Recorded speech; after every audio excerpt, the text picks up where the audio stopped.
여기 저 지금부터 이제 이 보는 요 말리는 말이 이렇게 하는데 이게 막을 찾자 차언입니다.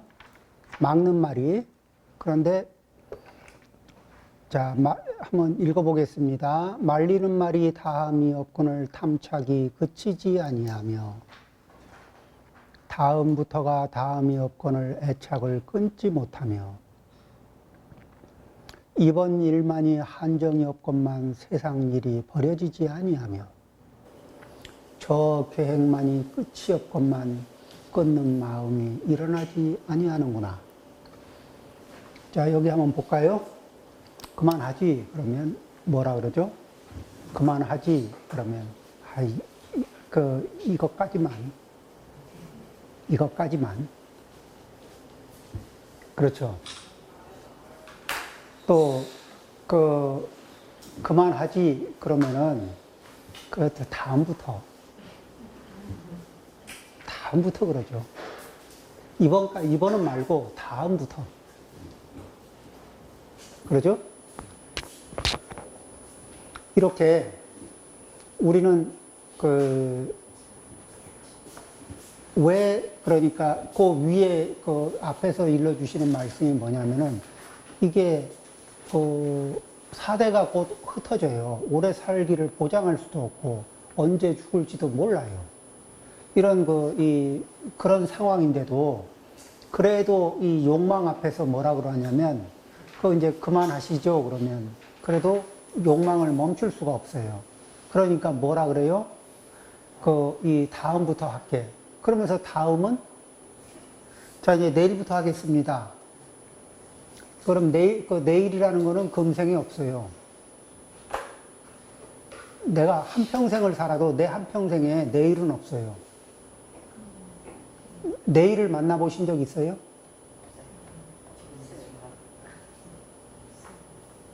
내일은 상상 속에 있지 현실에 있질 않습니다. 그렇죠?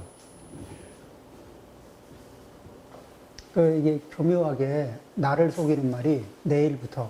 그런데 조금 있다 한다는 게 아시죠? 주부들은 설거지 조금 있다 한다 그러면은 쭉 넘어가요. 우리는 이렇게 다음부터가 다음이 없거늘 그러면 다음부터 애착을 끊지. 요번까지는. 자, 이게 술도 오늘까지만 마시고 다음부터 이제 좀 자제하지. 그런데 그 순간도 현재예요. 그러면 이번까지만. 다음부터. 그 다음에도 다음부터. 그 다음에도 다음부터. 이렇게 우리는 번뇌를 보호합니다. 이게 전부 다 번뇌를 보호하는 거예요. 이번 일만이 한정이 없건만 세상 일을 버리지 아니한. 이제 그만 이제 접고, 이거 접고 조금 이제 이렇게 내려놓으셔야 안 됩니까? 그러면, 이번 일까지만, 저 계획까지만. 그렇죠? 문장은 똑같습니다. 그 밑에 뭐죠? 오늘까지만. 그리고 또 뭐 좀 하시죠? 그러면 내일부터. 오늘까지만이 다음이 없거늘 악짓는 날이 많아지며 오늘까지만 악을 짓고 내일부터는 안 짓겠다고. 그런데 내일은 없죠. 오늘은 또 오늘의 악업을 지을 일이 또 생기는 겁니다. 내일부터가 다음이 없거늘 선 짓는 날이 줄어든다. 내일부터 선을 지을 생각인데 내일은 평생 못 만나니까 쉽지 않아요. 선을 짓기가. 내일에 도착해보면 내일도 오늘일 뿐이지. 내일은 없어요.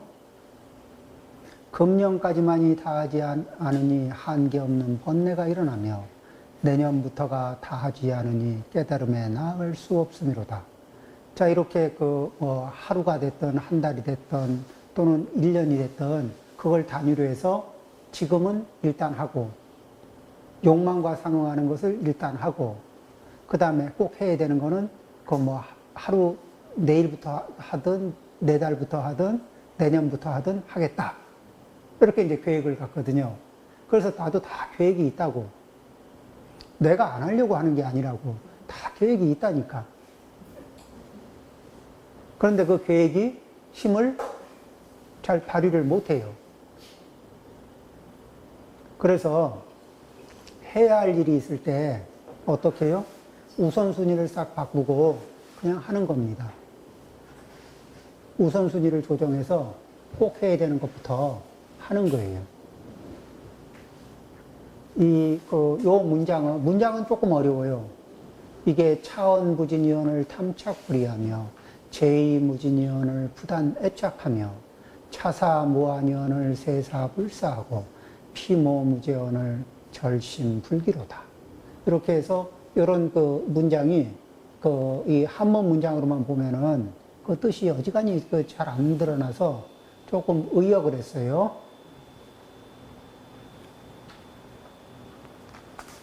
자, 그 뒤에 볼까요? 그런데 왜 그러냐? 그러는 사이에 어떻게 되느냐?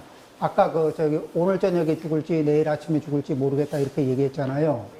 근데 시간이라는 게 어떻게 되느냐면은 시간과 시간이 옮기고 옮겨서 하루가 빨리 지나가고 그냥 잠깐 했는데 하루 후딱 지나가 버리잖아요. 날과 날이 옮겨서 속히 그 몸이 빨리 지나가면 한 달 잠깐이에요. 또 그러다 보면 하루하루 그냥 이렇게 보내다 보면 한 달 훅 하고 지나가요. 그리고 한 달이 옮기고 옮겨서 후련히 한 해가 훅 지나가고 또 한 해가 여러 번 쌓이다 보면 한 생이 훅 하고 지나가는 거예요. 하루하루를 가볍게 뭐 내일 하지 하던 게 어느 순간에 한 달이 지나도 못하고 있고 그럼 뭐 다음 달 하지 하다 보면 1년이 가도 안 되고 있고 또 뭐 내년 하지 하다 보면 한평생 해야 할 일 못하고 안 해야 될 거는 많이 해놓고 이런 인생을 살게 된다는 거죠. 그래서 이렇게 문장을 이런 식으로 쓰는 거는 이게 사실은 이제 굉장히 강조하는 기법이거든요. 같은 패턴의 말을 계속 짧은 기간으로 얘기하고 조금 늘어지는 기간으로 얘기하고 하면서 계속 이야기하잖아요. 요 문장을 계속 읽으면서 받아들이다 보면은 이게 나태하게 뒤로 미뤘던 내 습성을 강하게 딱 쪼고 들어오거든. 이렇게 싹 쪼고 들어와요. 이걸 반복해서 이렇게 계속 읽어주다 보면은 그러면서 진하게 반성하는 마음이 생기게 그렇게 이 문장을 그런 리듬으로 적어놨어요. 그래서 자 이제 이렇게 해가지고 연과 연이 옮기고 옮겨서 잠깐 동안 뭐죠? 긴 시간이 아닌 것 같은데 여태까지 살아온 거 생각해 보면은 잠깐 아니에요? 그죠? 사느라고 긴 줄 알았는데 돌이켜보니까 되게 잠깐이에요. 죽음의 문턱에서 돌아보면요. 연과 연이 옮기고 옮겨서 잠깐 동안 죽음의 문에 일어나니. 죽음의 문에 이르러서 뒤돌아보면 잠깐인 거예요.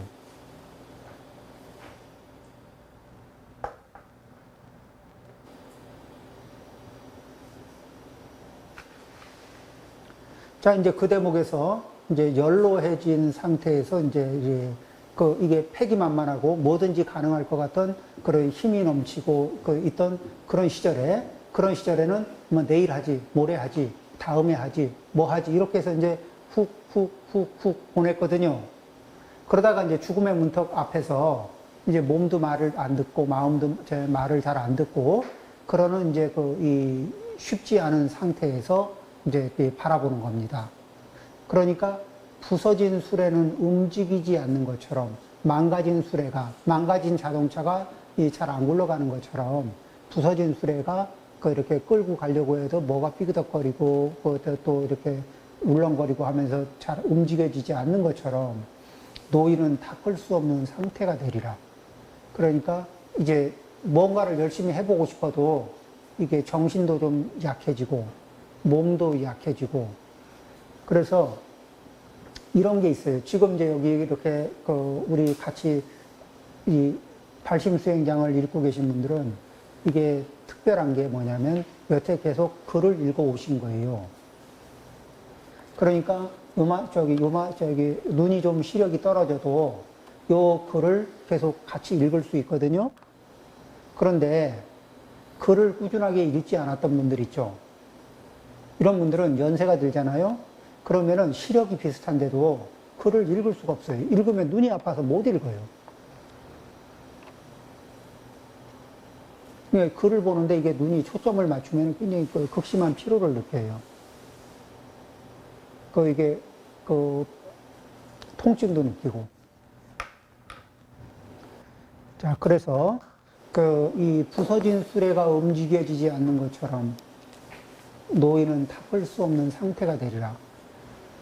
그러면은 그렇게 되면 누워서 게으름이 생기고, 게을러지고 싶어서 게으르는 게 아니라 이게 이제 할 수 없는 상태가 되면서, 그리고 뭘 조금만 하면 피곤해지니까, 뭘 조금만 하면 뭐해지니까 자꾸 이렇게 이 쉬는 시간이 많아지고, 잠깐 쉰다고 하는 게 길게 쉬게 되고, 이런 일들이 이제 이렇게 그러면서 이 올라야 할 계단은 아직도 3,000개가 있는데, 이게 3,000개를 다 오르자니 참 버겁고, 뭐 이런 느낌 있잖아요.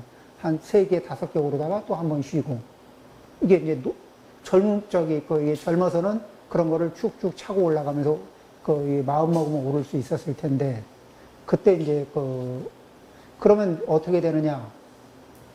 전생과 금생과 내생을 놓고서 얘기하면은 전생에 나이가 많았던 적었던 전생에 좀 해놨으면은 금생은 훨씬 다를 거 아니에요. 그러면은 금생에 내가 지금 현재 나이가 많든 적든 상관없이 할 거를 해놔야 내생에 그 원하는 목표 방향으로 쉽게 진입을 할 거 아니에요. 그러니까 그 늦은 때는 없어요.